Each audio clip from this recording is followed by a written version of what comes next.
Hai hai hai hai, ketemu dengan Kak Elia. Kita akan merenungkan firman Tuhan ya. Tetapi sebelumnya ada beberapa peraturannya nih. Yang pertama, cari tempat yang nyaman untuk merenungkan firman Tuhan. Jangan sambil tiduran ya.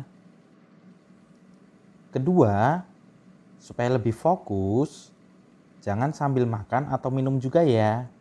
Tidak lama kok. Yang ketiga, berdoa terlebih dahulu. Boleh juga minta mama atau papa pimpin dalam doa. Yang keempat nih, setelah merenungkan firman Tuhan, buatlah komitmen apa yang akan dilakukan nantinya. Yang terakhir, berdoa sekali lagi supaya Tuhan beri kekuatan untuk melakukan komitmen yang dibuat. Nah, mudah kan? Ayo kita lakukan.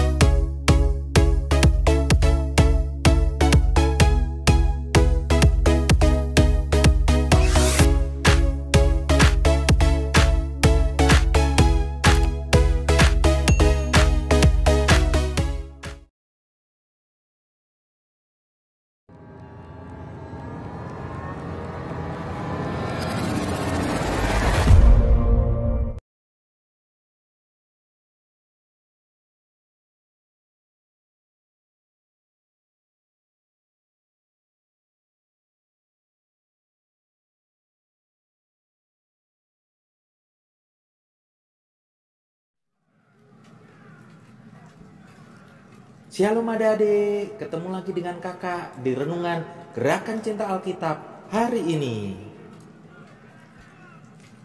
Adik-adik terkasih, berikut ini adalah sebuah cerita dari Alkitab terkenal yang menunjukkan bagaimana kita harus selalu memilih untuk melakukan apa yang benar, meskipun itu merugikan kita. Ceritanya terambil dari kitab Daniel pasal 3 ayat 14 sampai 30. Adik-adik bisa membacanya langsung dari Alkitab. Nah, berikut ceritanya. Saat itu, Raja Nebukadnezar telah membuat patung emas dan memberikan perintah kepada rakyat untuk sujud di hadapan patung itu dan menyembahnya ketika mereka mendengar segala jenis musik dibunyikan. Tetapi 3 orang yang bernama Sadrak, Mesak, dan Abednego yang bekerja sebagai pegawai kerajaan Babel tidak mau sujud menyembah patung tersebut. Mereka memilih untuk melakukan apa yang benar. Mereka hanya mau melayani dan menyembah Tuhan yang Maha Kuasa, meskipun mereka bisa terbunuh karenanya. Apakah benar, hai Sadrak, Mesak, dan Abednego, bahwa kamu tidak mau memuja dewaku dan tidak menyembah patung emas yang kudirikan itu? Sekarang aku beri kesempatan lagi. Sujudlah menyembah patung yang kubuat itu. Tetapi jika kamu tidak menyembah, kamu akan dicampakkan seketika itu juga ke dalam perapian yang menyala-nyala. Dan dewa manakah yang dapat melepaskan kamu dari dalam tanganku? Tidak ada gunanya kami memberi jawab kepada Tuanku dalam hal ini. Jika Allah yang kami puja itu sanggup melepaskan kami, maka Ia akan melepaskan kami dari perapian yang menyala-nyala itu dan dari dalam tanganmu, ya Raja. Tetapi seandainya tidak, hendaklah Tuanku mengetahui, ya Raja, bahwa kami tidak akan memuja dewa Tuanku dan tidak akan menyembah patung emas yang Tuanku dirikan itu. Apa? Prajurit, panaskan perapian itu 7 kali lipat dan lemparkan 3 orang ini ke dalamnya. Siap, Tuanku.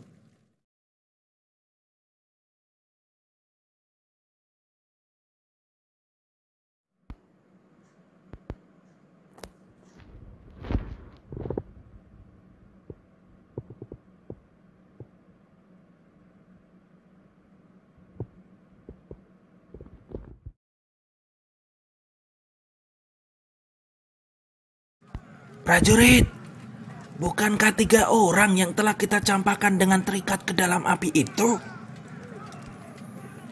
Tetapi ada 4 orang kulihat berjalan-jalan dengan bebas di tengah-tengah api itu.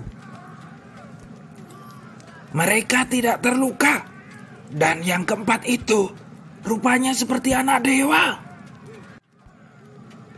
Sadrak, Mesak, dan Abednego, hamba-hamba Allah yang maha tinggi, keluarlah dan datanglah kemari.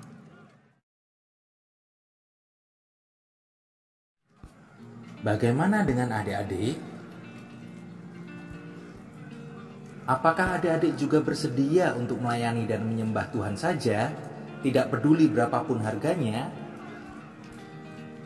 Adik-adik, setiap hari kita dihadapkan pada pilihan, yaitu untuk melakukan apa yang diinginkan orang lain atau apa yang dikehendaki Tuhan.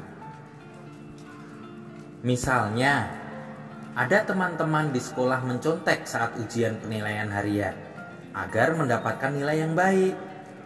Dan adik-adik pun digoda untuk ikut mencontek karena mereka adalah teman baik adik-adik. Nah, apa yang harus adik-adik lakukan? Adik-adik harus berani untuk memilih apa yang diinginkan Tuhan. Dan itu adalah pilihan yang tepat. Kita mungkin ditertawakan, atau mungkin juga dijauhi teman, karena kita mungkin tidak mendapatkan nilai tertinggi. Atau karena kita tidak mau mengikuti kebiasaan mencontek yang tidak baik itu. Namun, kita tidak bisa membiarkan apa yang dipikirkan orang lain menghentikan kita untuk melakukan yang benar. Kita akan membuat Tuhan bahagia ketika kita memilih Tuhan dan jalannya dan tidak memilih apa yang dikatakan orang lain. Tuhan akan menguatkan adik-adik ketika adik-adik berani untuk memilih apa yang benar. Untuk ini, adik-adik bisa berdoa demikian. Tuhan Yesus, saya memerlukan pertolongan dari Tuhan tiap hari, karena banyaknya hal yang saya harus pilih. Tolonglah saya untuk memilih apa yang benar untuk saya lakukan, apapun akibatnya dan berapapun harganya. Amin. Nah, adik-adik, tetap setia dan taat kepada Tuhan ya. Sampai ketemu lagi besok. Tuhan Yesus memberkati. Dadah. Sebelum kita mengakhiri renungan hari ini, kita berdoa yuk. Tuhan Yesus, terima kasih atas firman-Mu hari ini. Tolong saya untuk memilih apa yang benar untuk saya lakukan. Dan beri saya kekuatan untuk melakukan yang benar itu. Saya ingin selalu taat kepadamu. Terima kasih Tuhan. Haleluya. Amin.